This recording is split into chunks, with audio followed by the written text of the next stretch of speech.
We are live. Good morning, good afternoon, good evening, good night, good whatever. Good gracious. Good gracious. Good gracious. Good gracious. Good Paul. Good morning, good afternoon, good evening. Welcome to the 36th episode of the Datacenter Podcast for Moor Insights and Strategy. I am Matt Kimball, and I am joined by the super smart Paul Smith Goodson and super smart Will Townsend. And we're here to talk about all things data center. Before we get into the discussion, a couple of notices. First is I'm a little off my game today because I'm still kind of coming off the flu. So if I seem a little more airheaded and dumb than usual, that would be why. So please forgive me. Thanks for laughing at that, validating me. And secondly, we are here to talk about cool technology trends. We are not here to give investment advice. We are not here to tell you where you should and shouldn't sock your money. We're really just here to talk about tech. So please do not take anything we say as advice or permission to go drain your 401k and drop it into one company or another. Unless Paul tells you that, and then you should. No, I'm just kidding. Don't take anything we say as. So we have a special kind of episode or edition today. As most of y'all know, there was a big announcement from the newly sworn in President Trump and his friends around Stargate, the Stargate project or Project Stargate. And so we figured we'd make this a little bit of a truncated podcast and just kind of talk through Stargate, what we know, what we don't know, and what questions are still lingering for us. Will, Paul, does that sound right to you guys? Or that sounds spot on. All right. I mean, it's the biggest project I think ever in terms of tech. So I think it's worth some discussion. Yeah, I think so too. Do you like how I made our banner scrolling down there? I love it. It's very multimedia. Yeah. Hey, I may have the flu, but my genius is still at work here. So my creative Anyway, all right. So Stargate, is it real? Paul, seeing as you're the AI guy, right? Can you talk first, kind of high level, what you know about Stargate, what you don't know, and we'll just kind of leap in from there? Or how do you want to handle this? Yeah, what I don't know is probably more than what I do know, but it's a huge monumental private sector project, and supposedly it's aimed at making the United States the undisputed global leader in AI. The project is funded by the equity funders are OpenAI, Oracle, SoftBank, MGX, who's a Abu Dhabi or financial organization, and the technology being used in the project, as I understand it, is ARM and Microsoft, OpenAI, NVIDIA, Oracle, and I think it's a lot more, but those are the main ones. The lead partners in terms of financing is SoftBank, and OpenAI is the operations lead on the project. So $500 billion is a lot of money. I don't know how much they got now, but I think it originally started off as a $100 billion project between last year between Microsoft and OpenAI to build a supercomputer. And in the announcement, if anybody saw it on TV, they said that it's already started. And I think that start was from the original project between Microsoft and OpenAI. Mm-hmm. It's supposed to expand to 10 additional cities, and then maybe 10 more after that. We kind of have an idea of what the first one they're building is in Abilene, because I think that's the Microsoft project. But I don't have any idea of what the other 10 will be. So that's you want to add something to that? Yeah. All right. So, yeah, I think you kind of summed up everything we know, right? Yeah. Which is, I don't mean this, which is not a lot, right? It seems like there are more unknowns than there are knowns to me. $500 billion over 5 years, to what you said. Big names included, Oracle, SoftBank, OpenAI, NVIDIA was, as you said, and Microsoft were listed as partners. There are a lot of other contributors that I'd love to know who there will be contributing. Yeah. But that's, to what you said, that's about all I know. Will, I don't know if you had other details on this that you wanted to share, or? No, I mean that's my that's my understanding as well. But what's interesting is that I think Paul was talking about this. So Microsoft late last year, earlier this year, before this big announcement, announced its $80 billion investment in building out AI data centers, right? And we talked about that on a prior podcast. But Yep. when you look at sort of the original partners, one observation is the big hyperscalers are not listed, number one, which is sort of interesting. But Oracle's in there, and I had a question for you, Matt. I mean, and it may not, the detail may not be there, but is this Oracle Cloud Infrastructure? Is this all the traditional Oracle database, and storage stuff that's going on? What's your understanding on the Oracle? Because when you look at the stock prices of all these companies that are participating, that are public companies, they all saw pretty big boosts when this news broke on Tuesday. Go figure, right?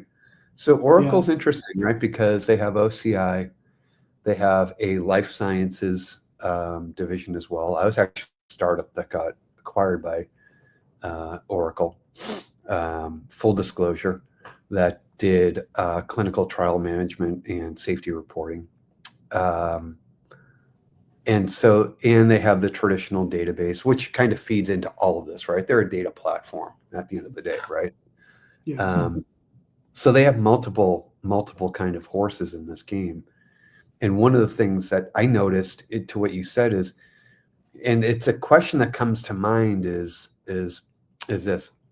So you have 11 at the end of 5 years, let's say, which it's not going to be hit 5 years, but at the end of this initial kind of phase, you have 11 data centers, right? And if they all fall under kind of what they're doing in Abilene, each one's 500,000 square feet, whole lot of power going in, these are powered by, Abilene is the A100, but I'm sure they'll be advanced as they move on. So you're effectively building a cloud, right? An AI cloud. So does this become a competitor to AWS and OCI? Does it compete more with the CoreWeaves and the Lambda Labs of the world and the Vultures of the world? This is the stuff that it would be really, Paul and I were talking before you came on, Will, this is the kind of stuff that would be really interesting to know up front. Like, what does the end state look like? If you're Sam Altman and Larry Ellison, and we'll use them because they're kind of the more of the front end of what this is, right? Not the SoftBank side necessarily. But if you're those two, what does success look like? And what does a finished product or service look like? That's the part that has not been articulated, buddy. Right. Paul, I don't know if you had thoughts on that, but that's where I get a little bit turned around is probably the best word. Confused, certainly. What's confusing me is it originally announced back in March of 24 that basically the announcement was this initial project in Abilene, which is probably the supercomputer.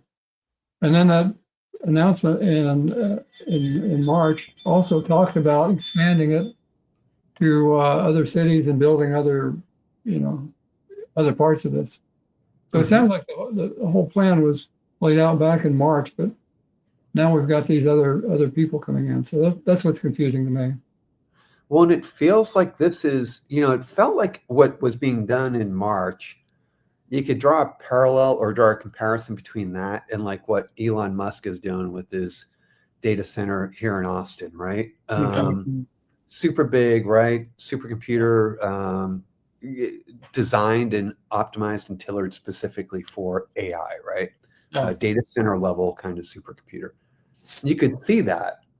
But if this is a public/private funded venture, but it's going to be its own company, who are you serving? Are you serving, I think Larry Ellison mentioned Sloan Kettering and Stanford Medical as kind of, types of customers that could be using this instead of kind of doing on-prem. Is that who you're servicing, or is this for everybody, or what exactly is it? And by the way, I can see where this is really interesting to someone like my dad, who's a retired firefighter. I mentioned this to Paul too. To my dad, who's a retired firefighter and doesn't spend his day kind of thinking about tech, right? You hear $500 billion, you hear AI, you hear global leadership, and you go, good. Right? Well, Yeah, we're already and you hear 100,000 jobs. New jobs, high-paying jobs. Yeah. And it's like, great, right? But we already outspend, when you look at kind of investment in AI projects, the US already outspends the rest of the world combined.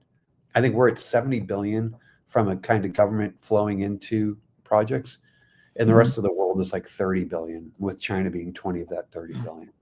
So we're already greatly outspending them. But yeah, it's a little, I can't tie all this together in my head. Yeah. Well, Yeah. The question of also, is it worth $500 billion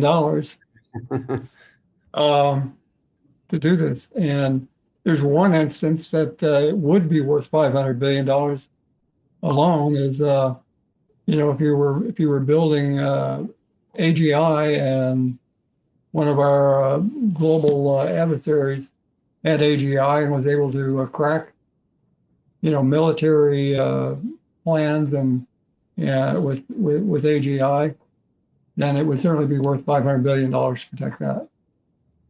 Sure. So, and China obviously is on the path for AGI. They're not quite where we are, but that's an issue. No, but you know what? I will say this, Paul. When the discussion a couple of weeks ago around Biden signing that final executive order around restricting the sale of chips into outside of those, what was it, 18 countries that could sell easily. I started digging into that a little bit because China's obviously the target, right? Yeah. I think kind of giving some credence to this a little bit. It's always about the money. It is about the dominance. And when you look outside of the US, China has done a very strong job of propagating AI foundational models and frameworks around the world. Ali's, what's it called? Ali has its own foundational model that apparently is phenomenal at multilingual support, and a couple of other functions that has really taken hold in South America and some of the emerging kind of economies, right? So I can see kind of, seeing that as a country and go, wait a minute, we need to do something. Yeah. So that, to that side, I can see, kind of tying back to what you said, Paul, maybe that's a little bit, maybe that's a little bit of the motivation that goes behind this. I'm not sure. What were we going to say? Well, sorry. Yeah, I was just going to say, and sorry, the latency is kind of poor on my end, so you guys are freezing a little bit, but this is sort of analogous to like the Silk Road, right? I mean, a lot of what, Chinese infrastructure providers like Huawei and ZTE have done to overinvest in less economically advantaged regions like the African continent and that sort of thing to establish a foothold, right? And so it almost seems like, what China's doing with language models and that sort of thing is there's a similar parallel to that, right? Would you agree, Matt? And then, And then just, sort of some additional thoughts on this. Certainly, this is all linked to, Trump wanting to reverse some of the policies that the Biden administration made, not only on limiting the exports of AI technology, but also when you look at the guardrails that the Biden administration were trying to put in place around safety and security and model validation and requiring companies and to allow the federal government to validate this, which is just insane because they're the last people on earth that understand technology. But this is a pretty complicated and political football, right? Yeah. Were you gonna say something, Paul? Sorry. No, go ahead. I was just going to say, like I said, it started off being $100 billion private project, and then I think President Trump saw the advantage of making it larger and more powerful, and that's how we got here. Yeah, and I think that's it's you're absolutely right, and I think, Will, you hit kind of the nail on the head a little bit to a degree too, which is there's a geopolitical aspect to this that can't be discounted, right? Yeah. If nothing else, this is kind of a big statement that Trump is trying to make as he comes into office. Mm-hmm. And from an economic, 100,000 well-paying jobs over the next 5 years. Everyone loves that. Yeah. Yeah, everyone loves that, right? What I'm kind of curious about is, so Sam Altman's up there, Larry Ellison is up there and doing Larry things, right? And Larry, he's reversed the aging process, man. Let me tell you. How old is that guy? I don't know, man. It's I think he's got some crazy rituals going on, voodoo or something. I don't understand how he's doing that. Yeah. But where was Elon Musk in all of this? Yeah. He came on pretty quickly after. Well, he's a fallout between Musk and Altman. So yeah. Well, he let it be known. And does him heading up Doge kind of have any impact on all of this? Yeah. Certainly could. Yeah. So let me ask you guys this. Do you see what they are doing as protectionist or kind of, national protection kind of? Well, let me ask you, what is Sam Altman's number one goal? Make got money. three letters, AGI. Oh, yeah. Right. Yeah. Artificial general intelligence, yeah. Yeah, artificial general intelligence. Yeah. That's his number one goal. Yeah. So but you can see what his vested interest in all of this is, right? Yeah. I still don't necessarily see Larry's full vested interest in this, other than maybe this gives him an opportunity to carve out kind of more opportunity for gold in the end. Data feeds AI. I mean, you can't live without. Sure, data feeds AI, but is he? I look at what is going on, and I think, does this cannibalize existing business lines that he might have? Does this cannibalize OCI? Does this cannibalize Oracle database? Because a lot of the data that's going to feed AI might originate in a database. Yeah. It's not sitting there forever, right? When you kind of look at these, so it's like, where exactly is he go? What's the angle on all of this? And the last thing is, when do you bring in the broader ecosystem? It doesn't seem, I don't know. It felt like there needed to be more people than just, before. more companies than just Oracle, OpenAI, and SoftBank, with mention of Microsoft and NVIDIA in passing. Yeah. Just seems like you need a bigger kind of consortium, if you will, or team. Yeah. Yeah. I agree. To answer the question, is it defensive? Is it not? When you look at where AI is headed, and I'll just call it modern AI. I mean, Paul knows, better than anyone. AI and machine learning have been around for decades. But when we look at modern AI, we look at Gen AI, we look at agentic and AGI and all of that. Clearly, the United States is the leader. We are driving that ecosystem. Mm-hmm. I spent time with Cisco recently in Palo Alto. They hosted an AI summit. They brought in a who's who of companies, mainly from Silicon Valley. And I was super impressed just with the depth and breadth of what U.S. companies are doing to drive it. And when you hear, there were lots of concerns in the EU when the Biden administration, suggested these export restrictions because they wanted unfettered access to U.S. technology, right? So I think Trump sees this as low-hanging fruit, a way to really, jumpstart. I mean, this announcement came out on the second day. At the same time, he cleared a lot of cybersecurity advisory boards within the Department of Homeland Security.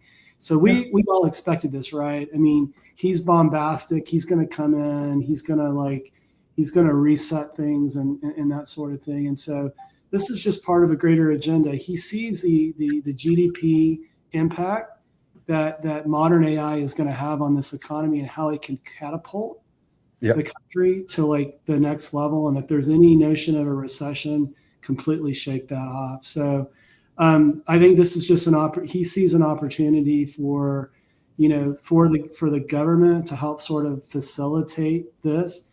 It'll be interesting to see if the federal government puts funding behind this, because they have done that for connectivity for underserved areas through BEAD funding and that sort of thing. I wouldn't be surprised if we see the federal government kick in dollars, and that there's a lot of research that might be focused on this. To answer your question, Matt, does this compete with the hyperscalers and the services that they provide? Potentially, but if the federal government gets involved, then it could be sort of a research test bed as well. So I don't know. I mean, there's so many things that are just ambiguous at this point. We're all just sort of spitballing, but that's sort of my take on it. If we really understood what the project was and what's going into it, then we could probably come up with a lot better answer too. Yeah. But it's fun to kick the tires on this and speculate and try to demonstrate how smart the three of us are. Yeah. Well, yeah, I mean, I will say this. It's, excuse me, what we said earlier, I think for folks that aren't living in tech every day, this sounds like incredible. Yeah. And it is, by the way. But it sounds like this is going to change the world. I think those that are in tech have more questions than answers, and we're all looking for those questions to be answered before weighing in. But and I know, Will, you mentioned, government could be dipping in to some degree. I hope they don't. I mean, Paul, about this, or I don't trust the government in any way with regards to, I think they stifle innovation more than they, they may be the breeding ground of some incredible technology, but I agree. Yeah. And I don't point to BEAD as an example of progress, because that program was fraught with lots of issues and a lot of gaming and that sort of thing. And I agree with you. I wouldn't necessarily advocate that the government, gets involved financially, but I mean, you never know. It'll just be interesting to see how this all winds out over time. Yeah. All right. So this has been a different format because we're kind of just hitting one topic, and we're going to try and be a little more concise with this. We're kind of coming up on about 25 minutes. Closing thoughts. What do any or predictions you might have around this kind of in the next 6 months to a year? What are your thoughts? How does this evolve? And by the way, if anybody out there watching us has ever been to Abilene, trust me. I've I've driven through Abilene. There's not much out there. I'll jump in, Matt. Anshul and I, we recorded, we actually live streamed our 5G podcast, the GT on 5G, available on all podcast streaming channels. Gratuitous plug for that. One of the topics we discussed was how 5G could play a pivotal role within Stargate. I love the name, by the way. I'm a science fiction geek, and Stargate was a great TV show.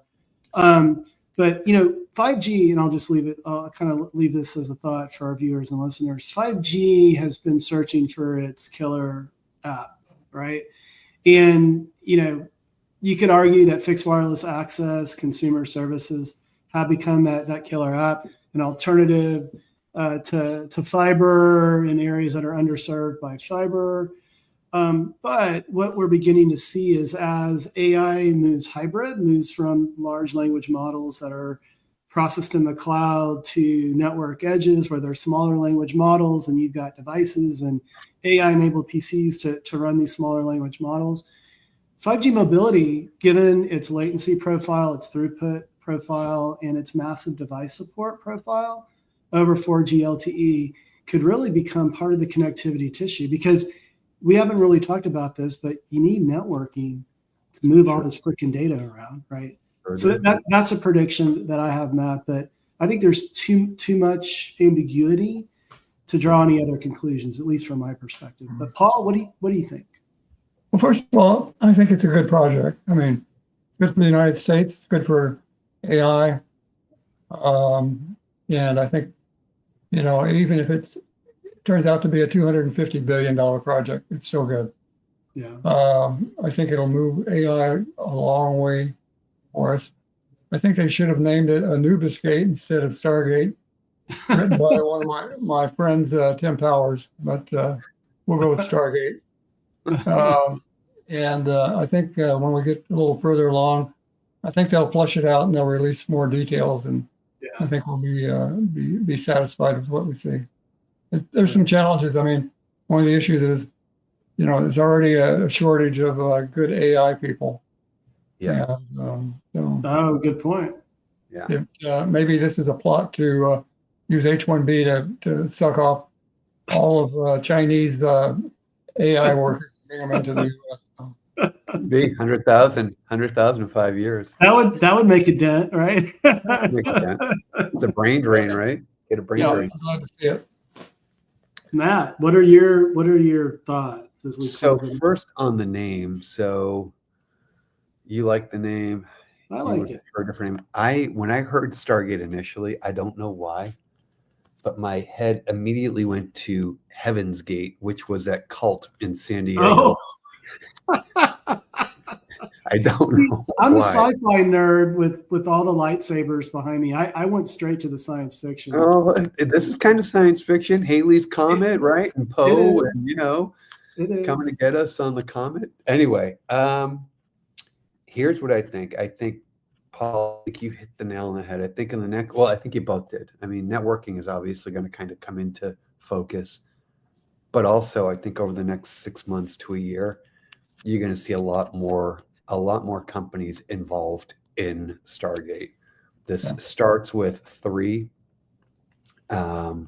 with 2 contributors, right? Microsoft, NVIDIA. I think this kind of expands not exponentially, but considerably with other contributing companies, either financially or through technology or some other means. And the last thing last prediction is, I think you're going to see the stock of the custom silicon companies, Broadcom, Marvell, Synopsys. You're going to see these companies, you're going to see their stock increase considerably, because what they are building today, as this evolves over the next 5 years, it's going to become finely tuned and it's going to require a lot of custom silicon to reach its optimal performance and scale. Matt, I would include Grok in that, if I'm pronouncing it correctly. They do the LPU, the language processing unit. They presented at that Cisco event, and I wasn't that familiar with them, but I was quite impressed with what they're doing. I think you're absolutely right. And custom silicon drives a lot of this, right? Efficiency from a power perspective, a performance, latency perspective, a throughput perspective. So, I think the U.S. wins. I mean, all around. Yeah. All right. With that said, we hit 30 minutes on the dot, and I think we could probably go on for another few hours, but we'd just be repeating ourselves like three guys sitting around your citizens community, drinking coffee and reminiscing about the old days. But with that said, this was a fun conversation. We need to do more of these kind of moving forward, find these topics and just kind of dig deeper on them. With that said, guys, thanks for indulging in kind of doing this, changing up the format last minute and covering this in more detail. I think it's going to be of great use. Again, if you are listening at home, do not take anything we said as investment advice. Yeah, we mentioned stock prices of custom silicon companies. We do not mean you should go invest by any means whatsoever, or any other company for that matter. This is really just kind of positing our opinions and thoughts and for entertainment purposes. So with that said, thank you for joining us. And I guess we'll see you in a couple weeks where we'll talk about some other stuff that's of interest. Cool. Guys, thank you so much. Yeah. Happy Friday. Happy Friday. Happy Friday.